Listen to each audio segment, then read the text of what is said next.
Hey there, Kyle from Culture Redneck Garage coming to you in the morning hours from the garage. Getting ready to head on into work, but I thought before I did, I would give y'all an update. I hadn't made a video since Friday, so I thought it was probably about time. Well, I've been getting a little bit of work done here and there. Had kind of a full weekend full of meetings and that sort of thing, but I did manage to get some needling done with the needler. As far as getting some of this undercoating taken care of. And let me tell you, that is a kind of an involved job. It's something that doesn't go super fast. Now, I did manage to get certain spots in here that were, would go quite easily, because it was more dried out. But, had some areas that took a little time. So we did that, and we've been wire wheeling. And I think last time I talked to you guys, we had tacked in, our hood hinge patches on both sides. We got all that ground down. I haven't finished up grinding the other side, but that's no big deal.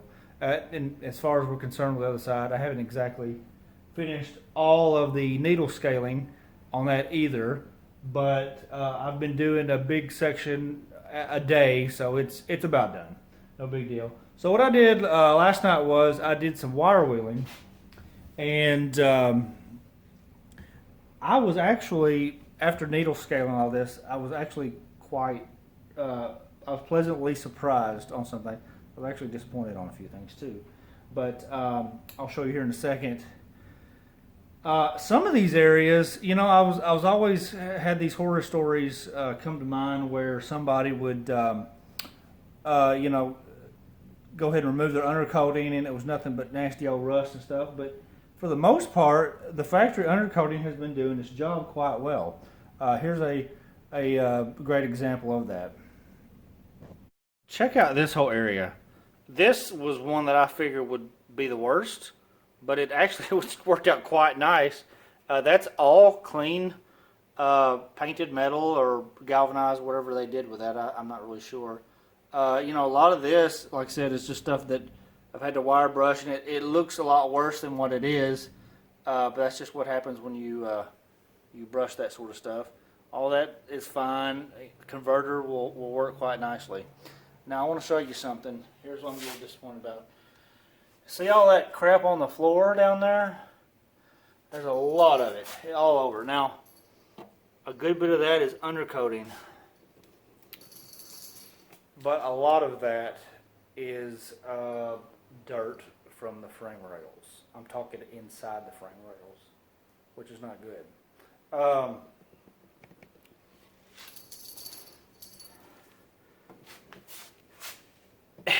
If you'll notice, most of you guys know, especially if you're Mopar guys, you got these little holes, and underneath it there will be a series of holes and some drains throughout. Now, I am by no means the perfect car care person, but I used to be really good about keeping that clear, and I don't know, apparently there is some sand and dirt. I mean, it was just a ½ inch full of sand and dirt in those frame rails, and that's really bad. It causes rot. Which brings me to my next point. Let me show you what I discovered over on the other side. It's not pretty. Now keep in mind, I have been doing a little bit of work over here. Still got a little bit more to go.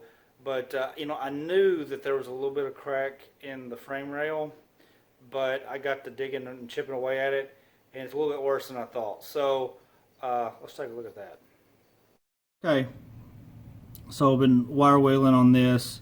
This is your normal, what you're going to get behind, the bumper, the brackets that the bumper connects onto go here, and they bolt in here, and I think down here, if I'm not mistaken.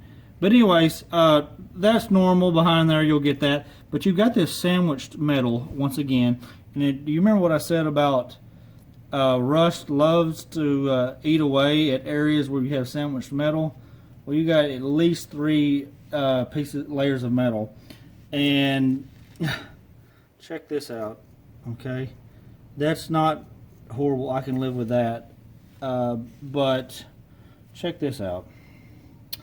So this is a problem. We're gonna have to fix this. Yeah, we gotta get it fixed. But the issue here is that to properly fix that issue down there is going to require me to drop the K-frame. And because really what needs to happen there, we need to have a good boxed in repair, because you know, if dirt and years of dust and that sort of thing have settled in there, you know, even beyond what you can spray out with a water hose or air compressor or whatever, it's gonna eat away at the metal. It's just a fact of life, and it's, you know, 50-year-old piece of metal. So it really needs to be repaired properly. And I know it's not it's a pretty common issue, I think, with these Mopars. I think you're lucky if you can get away from not having to do that. But, you know, once again, it's an Illinois car, so you're going to get this. But no, shame on me a little bit for not having monitored that more over the years. I mean, I've had the thing for going on 25 years. Not quite that just yet, but I don't know. I probably could have done a better job keeping that clean. So, if you learn anything from me on this channel, learn this, is to keep your frame rails clean as possible if you can. So anyways, here's what I think. We don't cut corners here in Culture Redneck Garage, but we do have to fix what's in front of us, and I think what's in front of us is this body. We're going to come back to this. Like I said, the proper way to do this is to drop the K-frame and fix it. Now, as you have probably heard me say before, you know, we're going to get in here and do some engine bay work and some engine work, you know, in a year or two down the road. That's the time to do that. That's the time to drop the K-frame. I really think if I were to drop it right now and start working on that, I'm going to really lose focus of this project, and we may not get the body done in time. So we're going to keep pressing on. We're going to clean this up. Tell you what we might do. We might come back for it before we put the fenders on and cut some thick plate, you know, nothing super thick, as a crutch or a band-aid temporarily to just help keep the structural rigidity of the unibody frame. That might be what we do. Now that's, I know a lot of you'll think, well, that's cutting a corner. Well, it won't be a permanent thing. I promise you that. So anyways, that's where we're at. We're making progress. It doesn't look like we have, but some of this stuff, wire wheeling and needle scaling and wire brushing, you know, it's time consuming. It's very time consuming, especially on these weird body parts here, like the front, that just require a lot of twisting and contorting and getting different tools to do the job. So we are at a point where we can go ahead on the passenger side, go ahead and do our rust encapsulator, and we're almost to the point over here where we can do that. And let me show you something else too on the rocker panel before we leave today. No, I'll tell you what. I'm gonna save the rocker panel reveal for maybe our next little episode or whatever, when we get some of this encapsulating done. But I think we're in good shape. I took off a little bit of the paint and sort of thing while wire wheeling, and now granted I haven't done that to the whole rocker panel, but from that corner there where we had the rust, I think it's going to be okay. So anyways, tell you what, I'm going to go on and head on into work. Seeing all this rust and rot is making me want another cup of coffee. Milo thinks so too.